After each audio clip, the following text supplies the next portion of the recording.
Well, hello there, ladies and gentlemen. It is I, Laz, and I know, it's been a few days, and I left you guys on a cliffhanger last time, but trust me, it's been like 30 seconds for me. So, before we get into it, we're gonna talk about Boruto, but before we get into it, please leave a like if you enjoy, smash that subscribe button, ding that bell notification, baby, do all the lovely things, and if you want to support me, you can always do so on my Patreon, but more about that at the end of the video. Now, without further ado, let's get into Boruto. So, we talked about Naruto last time, how his situation drove the anime and the manga series to the heights where it landed eventually, right? But if we look at Boruto, the thing that we see is that the only redeeming factor about Boruto is that it is linked to the Naruto name, right?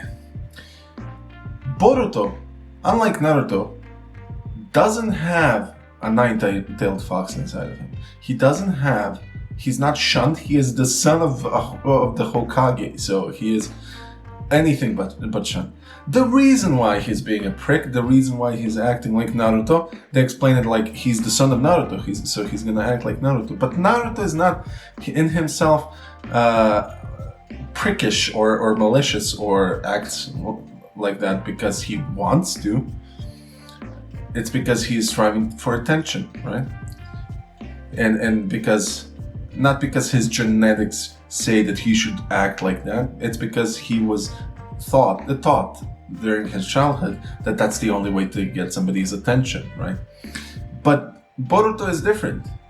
Boruto acts like a prick because he is a prick. He has no other reason to act the way he acts. He hasn't been shunned, as I said. He hasn't been, mistreated to a certain extent. He acts and does those pranks and whatever just because he wants to. No other reason, right? Also, the thing that kills Boruto for me, right, is all of that progression and all of the hard work that we see the characters of Naruto, all of that is basically shoved by the wayside, and they are progressing at a rapid pace without any sort of sweat and tears, right? And you get to see that. The filler episodes are always there, like in Naruto. There's no filler episodes in the manga, but there is in the anime, and that's the way life is. But I feel like they kind of went a little bit overboard. This is my subjective feeling, of course. I don't have any stats for this, but I feel like they went a little bit overboard with the filling episodes. That's my second point, and another thing I have to say about Boruto is a lot of people look at it like Naruto 3, like you have Naruto Shippuden, and Boruto, right? But it really isn't. And other people see it as a reboot, like something like a reboot or a retelling of the story through his son's eyes. But it isn't, because you have all of the characters, you have all of the things, you even have all of the stupid decisions that they make design-wise and story-wise. That's in Naruto Shippuden, for example. So it is basically a continuation in its own way. It's not Naruto anymore, right? So, and we need to look at it like that. Boruto is not a bad anime, right? It gets a bad rap because people connect it to Naruto, and that's why I made this video. I am connecting it to Naruto. But if we remove Boruto from the Naruto sphere, right, we can see that it can stand at its own 2 feet. But why would you? Because you have anime creators have a lot of more money to milk out of the Naruto franchise. There is so much money to be milked from that, so it wouldn't make business sense to separate it from Naruto. You have this chance. You have this. I remember a few years back I was reading that when Naruto ends, it ends, right? There will be no more Naruto, right?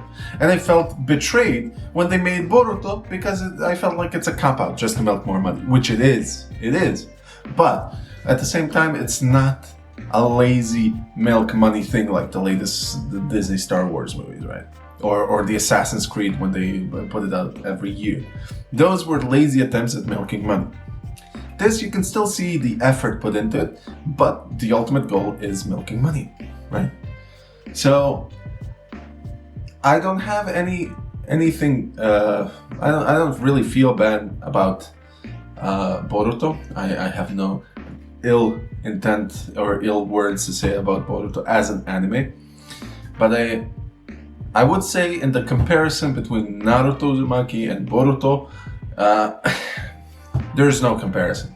Like the amount of emotion that Naruto can elicit is incomparable to looking at this little prick who's just being an asshole just for the sake of being an asshole, which, as I said, is completely fine, but not in the context of Naruto. Something that has been earth-shattering, basically.